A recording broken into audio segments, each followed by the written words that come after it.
day in Australia, nearly 300 women lose a baby. The toll of miscarriage or early pregnancy loss is emotionally and physically absolutely devastating. Often family and friends don't know what to say or how to show support. Well, a new campaign by the Pink Elephant Support Network hopes to help those who are grieving and create a circle of support to honour the memory of lost babies. And for more, we're joined now by Samantha Payne, who is the CEO of the Pink Elephant Support Network, and clinical researcher Dr Mariam. Welcome to you both. Good to see you. Sam, you set up the network after 2 miscarriages. You now have 6-month-old Rosie as well as 2 other children. What did you need after your losses? Yeah, I needed acknowledgement that I'd lost my babies, that my babies had died. I found that I was receiving minimising, people saying to me, at least it happened early. And what I needed was, I'm sorry for your loss. And I didn't get that. So I needed validation, I needed empathy and understanding. Mariam, you experienced your own loss, 2 miscarriages and a stillborn. You're talking about how critical it is to get counselling and support early. How early? As soon as it's happened. You know, when I went through my losses, I went through a dark tunnel of depression, and then came the subsequent anxiety in the following pregnancies.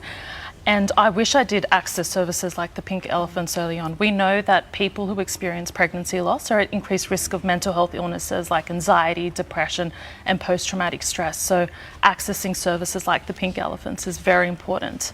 And just because it is widespread doesn't mean that it is common. If you've experienced it, you feel like you're the only one that has been there. Help everybody out now, because it's difficult to know what to say. Talk us through this social media campaign about what we should say if someone has experienced a miscarriage. Absolutely, it's really simple. I'm sorry for your loss. I'm here for you. What can I do for you? We want to move away from at least statements. At least statements just perpetuate that disenfranchised grief where at least you could get pregnant. Exactly. At least it happened early. And it just tells the person that the loss doesn't matter, and you just feel completely isolated and alone, and really what you need is to feel held, nurtured and supported. So yeah, no more at least statements, please. I mean, people don't want to say the wrong thing, Mariam, do they? They actually want to do the right thing. Is there still a stigma around this that needs to be lifted, do you think? Yes, there's definitely stigma, shame and silence around miscarriage, and I think a lot of it comes from the 12-week outdated practice where a lot of females don't like to disclose news of the pregnancy until they're in the 2nd trimester, when the perceived risk of loss is decreased. And I think with that, when they do experience an early pregnancy loss, they're more reluctant to share the news of the loss because no one really knew about it, and then comes that isolation and then the disenfranchised grief. So it's removing that, you know, that shame around, you know, waiting to share the news, and then also the stigma with oneself as in, I'm alone in this, and just creating the awareness that in fact, no, you're not alone.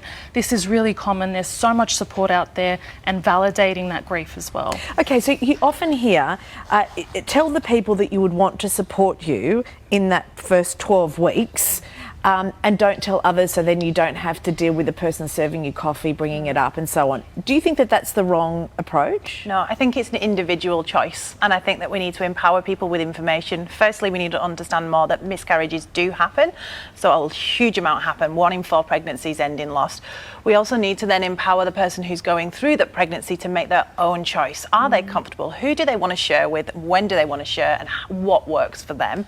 And then we need to make sure everyone around is understanding of the topic, so they know what to say and how to support them. So it's an issue that everybody plays a role in. And listen, men go through this too. Yes. You know, so the same, I'm assuming it's the same messages and the same types of things to say. Absolutely. Men also imagined a baby in their arms in the next 6 months. They pictured their future with this child growing up.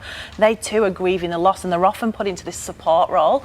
Partners too deserve support for their loss. Okay, just quickly, if anybody is feeling like they would like support, how do they get in contact with Pink Elephants? pinkelephants.org.au. There's a wealth of support for you. You're not alone, and we can be here and help you through this. Beautiful, and it's actually the shape of a circle, so the support there. Yeah, gorgeous. absolutely. All right, thank you so much for coming in to talk to us about it, Mariam and Samantha. We really appreciate it. All right, here's Matt. Such a powerful and important discussion. Thank you so much, Mon.